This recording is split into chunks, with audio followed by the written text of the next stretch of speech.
Hi everyone, my self Niranjan और आप देख रहे हो अपना ब्यूटीफुल सा चैनल NRN ट्यूटोरियल। तो आज हम लोग आ चुके हैं मैथमेटिकल टूल्स के अगले लेक्चर एप्लीकेशन ऑफ डेरिवेटिव्स पे।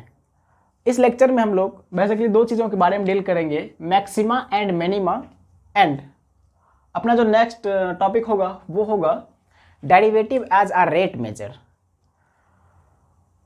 इससे पहले हम लोगों ने डिफरेंशिएशन के बारे में बात किया है, और जब अभी तक आपने यदि वो लेक्चर नहीं देखा है तो जाइए इस वीडियो के डिस्क्रिप्शन में उसको पहले देखिए, ताकि चीज़ें एक दूसरे से कनेक्टेड रहें, आप एक भी चीज़ स्किप ना करें। ओके, तो आइए लेक्चर स्टार्ट करने से पहले, पिछले लेक्चर में मुझसे एक गलती हो गई थी, फार्मूला लिखना भूल गया था, D log x by d x, यानी कि लॉग एक्स का डिफरेंशिएशन क्या होता है। बहुत सारे बच्चों ने कमेंट करा था कि भैया आपने ये फार्मूला भूल गया है, आपने इस फार्मूले को लिखाया नहीं। तो आप सबसे पहले इसको क्या करो, नोट डाउन कर लीजिए, d log x by d x that is equal to 1 by x. उसके बाद अपन बात करेंगे मैक्सिमा और मिनिमा पे। मैक्सिमा और मिनिमा यानी कि कोई भी फंक्शन कब मैक्सिमम वैल्यू देगा, कब मिनिमम वैल्यू देगा, किस पॉइंट पे देगा, ये तीन चीज़ों के बारे में डील करेंगे इस टॉपिक में। उसके बाद एक सवाल करेंगे derivative as a rate measure पे। ओके, तो आइए मैक्सिमा और मिनिमा को समझने से पहले हम लोग दो ग्राफ ड्रॉ कर रहे हैं, y वर्सेस x का। पहला ग्राफ है आपका डाउनवर्ड पैराबोला, ठीक है, जैसे ये ग्राफ, ठीक है। और दूसरा ग्राफ है आपका अपवार्ड पैराबोला का,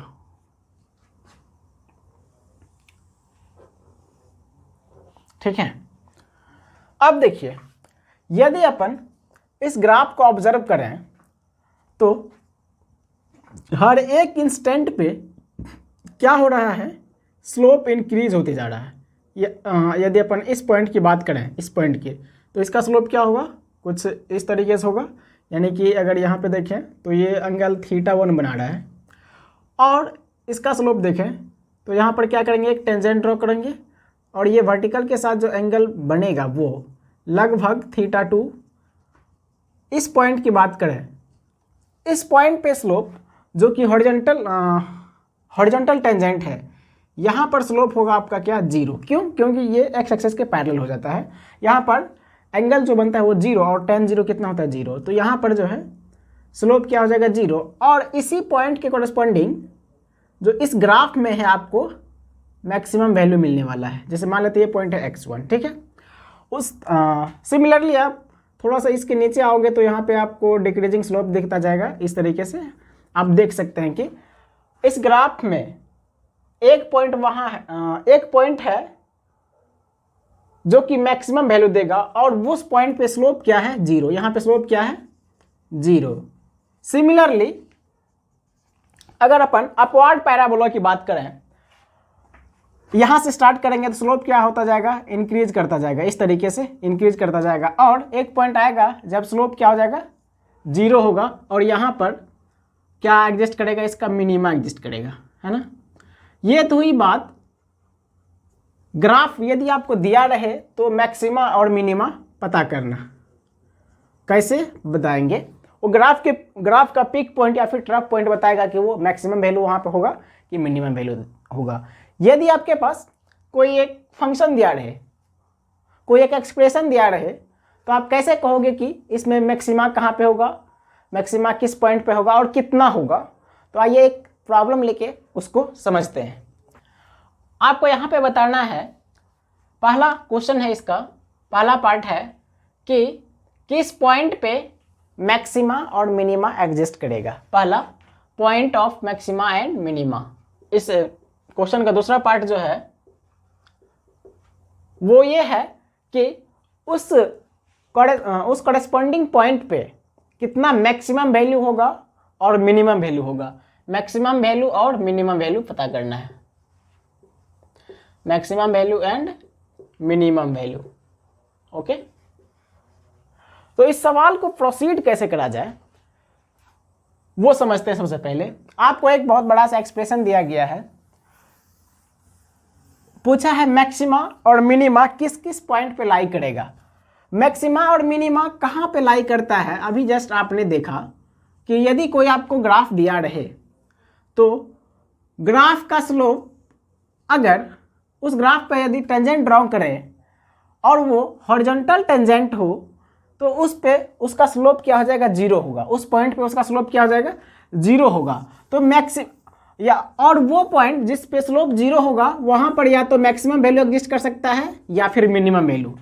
जैसे इस की बात करें तो यहाँ पर इसका स्लोप जीरो होगा तो यहाँ पे इसका मिनिमम वैल्यू एग्जिस्ट करेगा इस पॉइंट पे। और इस ग्राफ की बात करें तो यहाँ पर इसका स्लोप जीरो हो रहा है तो यहाँ पर इस क्या एग्जिस्ट करेगा, इसमें मैक्सिमा एग्जिस्ट करेगा।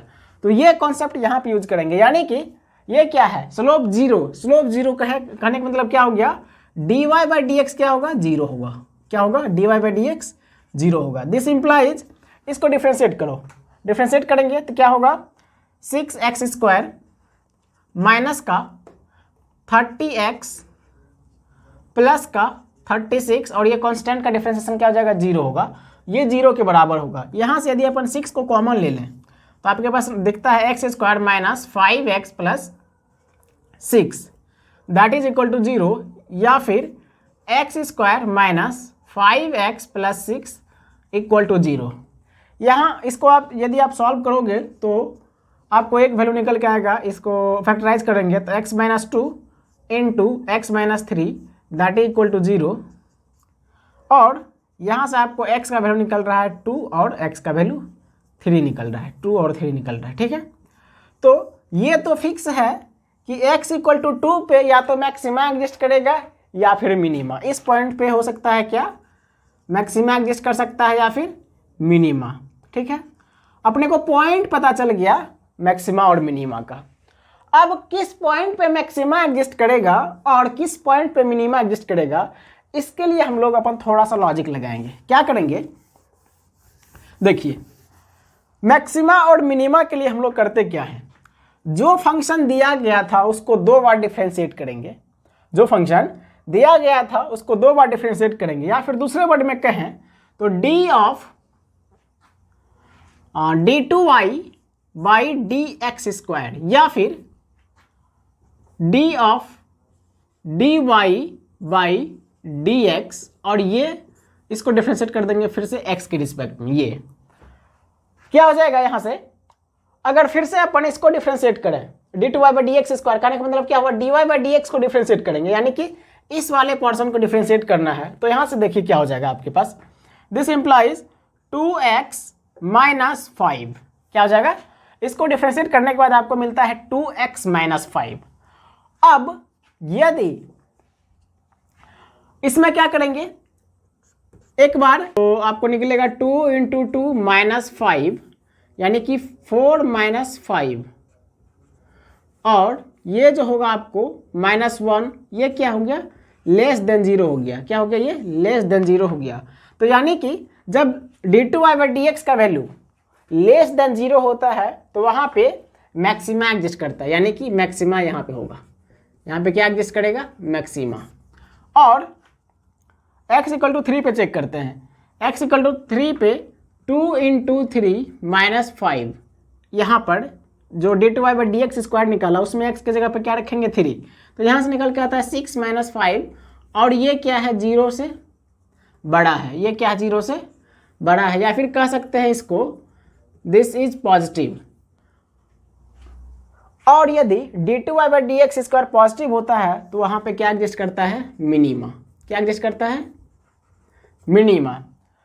कंडीशन मिनिमा और मैक्सिमा का कंडीशन क्या है, यहाँ से हम लोग लिख लेते हैं एक बार कि dy by dx equal to 0 और d2y बाई dx² यदि ग्रेटर देन 0 रहता है तो इस केस में क्या एग्जिस्ट करता है, मिनिमा।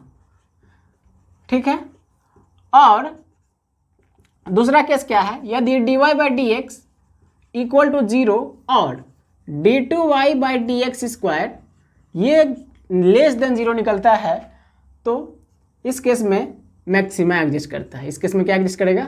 मैक्सिमा।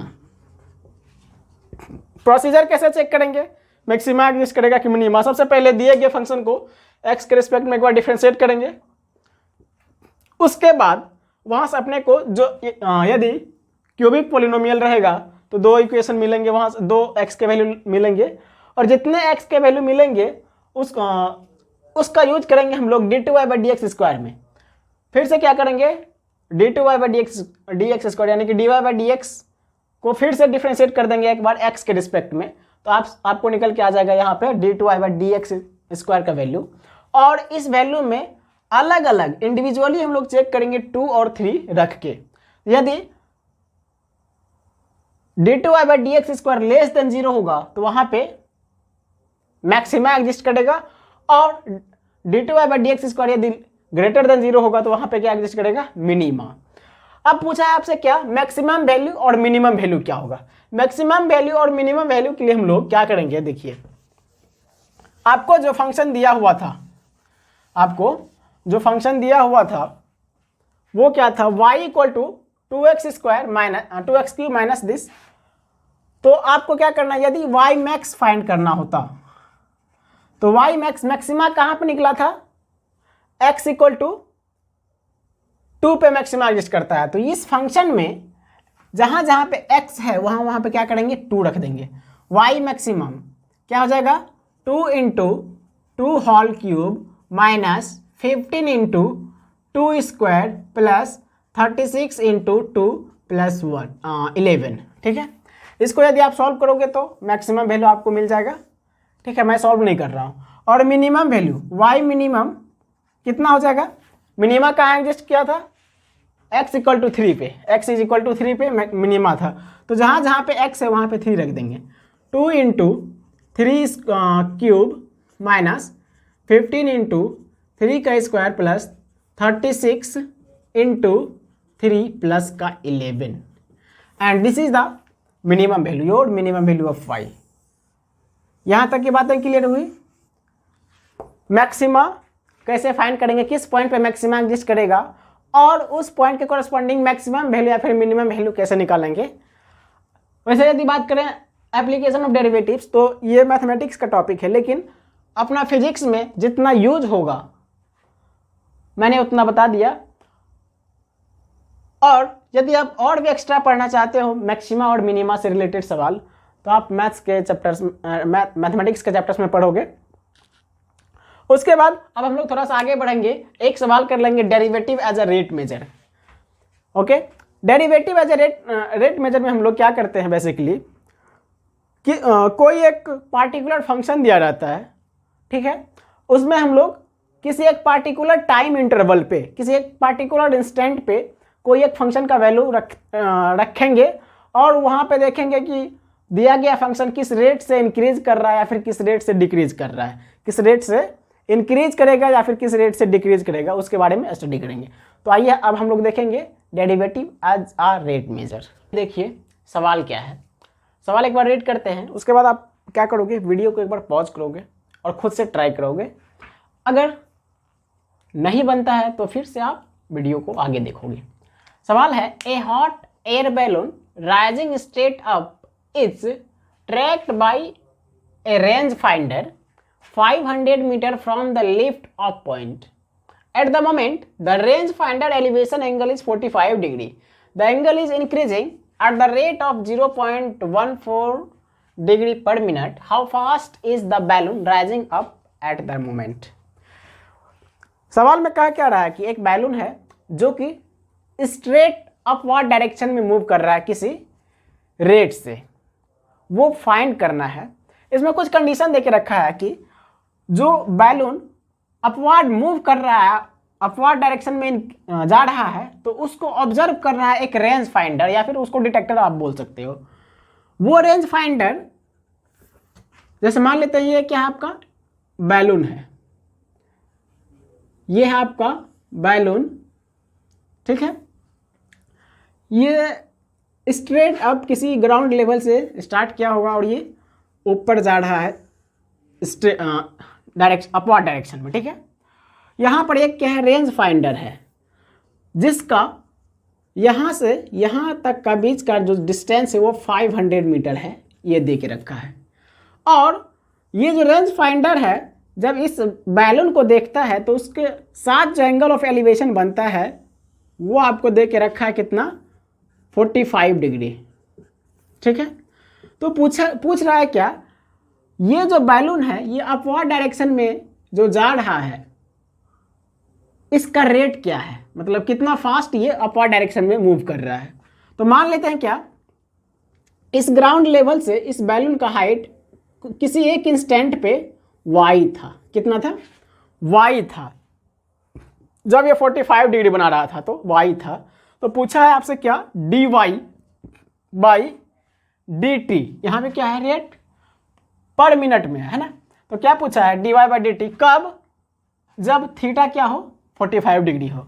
यानी कि आपसे पूछा गया है dy बाई dx नहीं dt is equal to what when theta is 45 degree, theta is 45 degree. में यदि अपन बात करें तो tan थीटा क्या हो जाएगा आपके पास, y परपेंडिकुलर बाई बेस ना, y बटा 500। यहाँ से आपके पास आ जाता है y का वैल्यू 500 tan थीटा इंटू का tan थीटा। ठीक है, और पूछा है क्या आपके पास dy बाई dt पूछा है आपसे। ठीक है, देयरफॉर dy बाई dt क्या हो जाएगा, 500 कांस्टेंट है तो इसको बाहर कर लेते हैं, d tan theta by D theta into d theta by d T, है ना, ये होगा। अब देखिए tan थीटा का डिफ्रेंसिएशन क्या होता है, ये तो 500 आ जाएगा, sec स्क्वायर थीटा हो जाएगा वो, into d theta by d T. D theta by d t आपको शायद दे के रखा है, D theta by d T ये दे के रखा है 0.14 डिग्री पर मिनट। ठीक है, और थीटा का भी वैल्यू दे के रखा है 500 इंटू सेक स्क्वायर। कब पूछा है, d y by d t किस इंस्टेंट पे पूछा है, यदि थीटा इक्वल टू 45 डिग्री हो तो sec square 45 degree into d theta by d t आपको दे के रखा है 0.14 डिग्री पर मिनट। तो ये क्या हो जाएगा आपके पास, sec square 45 500 into sec square 45 degree हो जाएगा 2, सेक 45 √2 होता है इंटू 0.14। यहाँ से इसको अगर आप कटाते हो तो आपके पास निकल के आ जाएगा ये लगभग 5 टू द 10 और 10 इंटू 40 करोगे तो 140 मीटर पर मिनट। ये रहा आपका फाइनल आंसर। तो यहाँ से हम लोग का टॉपिक जो ये है क्लोज होता है। अब हम लोग स्टार्ट करेंगे अगले वीडियो में इंटीग्रेशन।